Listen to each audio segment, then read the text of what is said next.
وضو نہ ہو تو کیا موبائل سے تلاوت قرآن پاک کر سکتے ہیں؟ وضو نہ ہو تو موبائل سے بھی کر سکتے ہیں اور زبانی بھی کر سکتے ہیں. موبائل میں قرآن پاک ہو تو کیا موبائل واش روم میں بھی لے جا سکتے ہیں؟ موبائل میں قرآن کریم ایکچولی ہوتا نہیں ہے. جب اس کو آن کرتے ہیں، مخصوص بٹن دباتے اس کا جو بھی ٹچ کرتے ہیں، تو اس وقت یہ نظر حروف آتے ہیں، یہ عکس ہے. اوریجنل لکھائی تو ویسے بھی نہیں ہے. یہ اصل ادب بے ادبی کا تعارف اکثر اس پہ ہوتا ہے عرف پر. عرفاً اس میں کوئی مطلب ہے نہیں کہ بے ادبی اس کو بولتا نہیں ہے. باہر رکھیں گے تو پھر کسی چور لاکو کا کام ہو جائے گا نا، قیمتی چیز ہے. اسکرین پر اس وقت قرآن کریم کی آیات نظر نہ آتی ہوں تو واش روم میں لے جانے میں حرج نہیں ہے. لیٹ کر تلاوت قرآن کر سکتے ہیں؟ پاؤں سمیٹ کر سکتے ہیں. بے وضو کیا زبانی تلاوت قرآن کر سکتے ہیں؟ کر سکتے ہیں. کیا قرآن پاک پر کوئی چیز رکھ سکتے ہیں؟ نہیں رکھ سکتے. کپڑے، یعنی یہاں تک کہ اگر قرآن کریم کسی باکس میں ہے اس کے اوپر بھی کپڑا نہیں رکھ سکتے. کسی کے ہاتھ سے اگر قرآن پاک چھوٹ جائے تو کیا کفارہ ہے؟ کوئی کفارہ نہیں ہے، کیونکہ جان بوجھ کر مسلمان ایسا کر نہیں سکتا. نعوذ باللہ کسی نے حقارت کے ساتھ قرآن شریف زمین پر دے مارا وہ تو کافر ہو جائے گا. لیکن یہاں جو زمین ہاتھ سے نکل گیا اور زمین پر آ گیا قرآن کریم، تو مسلمان تو گھبرا جاتا ہے، یہ اب کیا کفارہ ہے پوچھنے نکلتا ہے.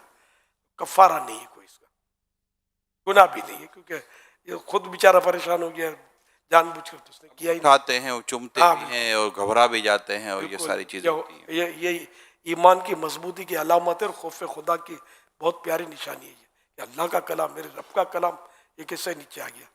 کیا گندے کپڑوں میں تلاوت کر سکتے ہیں؟ بچنا چاہیے. ایک شخص کو کتنا قرآن پاک یاد ہونا ضروری ہے؟ جتنا نماز میں فرض ہے پڑھنا اتنا یاد ہونا فرض، جتنا نماز میں پڑھنا واجب ہے اتنا واجب. تلاوت قرآن کے لیے کم از کم کتنے تلفظ کی ادائیگی کا لحاظ ضروری ہے؟ یہ تلفظ ہے کتنے حروف کی ادائیگی کا لحاظ؟ دوسرے حرف سے یہ ممتاز ہو جائے، نمایاں ہو جائے، یہ لکھا ہوا. لیکن یہ کہ جو قاریوں نے حرف کی صورتیں بیان فرمائی ہیں اس طرح نکالنے کی ہر ایک کو کوشش کرنی چاہیے، یعنی کہ اتنا قرآن درست ہو کہ جس کے بارے میں ما یجوز بہ الصلاۃ، جس سے نماز درست ہو سکے. یہ ہر ایک پر یہ لازم ہے، اتنا درست ہو.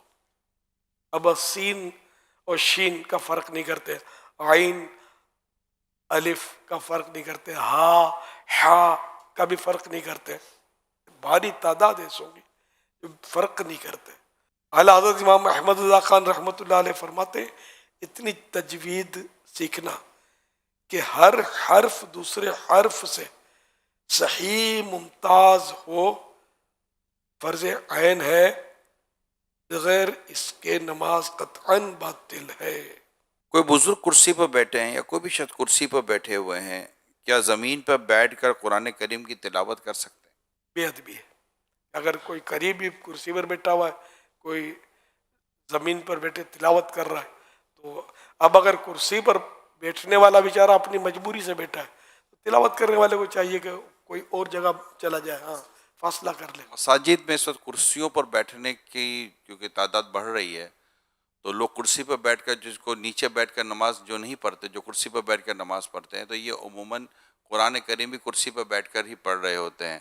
تو اب جیسے ایک صف بنی ہوئی ہے تو لوگ جیسے ماہ رمضان میں تلاوت کرنے کا رجحان بڑھ جاتا ہے، تو کیا کرسی پر ایک بیٹھ کر قرآن پڑھ رہا ہو، اس کی مجبوری ہے کہ وہ نیچے نہیں بیٹھ رہا، تو اب اس کے ساتھ کوئی نیچے بیٹھ کر پڑھ رہے گا تو اس کے ساتھ پہ ایک دو کرسی والا بیٹھ کر پڑھ رہے ہوں گے، تو ایک جیسے لائن لگی ہوئی ہے.